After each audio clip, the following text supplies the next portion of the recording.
Yeah, man, I just watched this Young Turks video. Man, they piss me off so bad. You know, the last thing that Bernie Sanders needs is the young goddamn Turks equating Bernie Sanders supporters to Islamists. You know, I'm not I'm not a racist. I am an anti-theist. I don't like Islam, and I do not like Christianity. I don't like Buddhism. I don't like goddamn Taoism.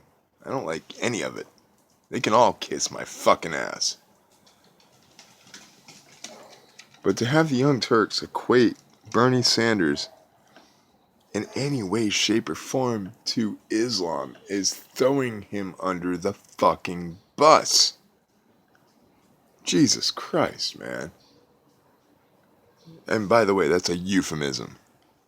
It just makes me mad. It makes me mad. It makes me mad.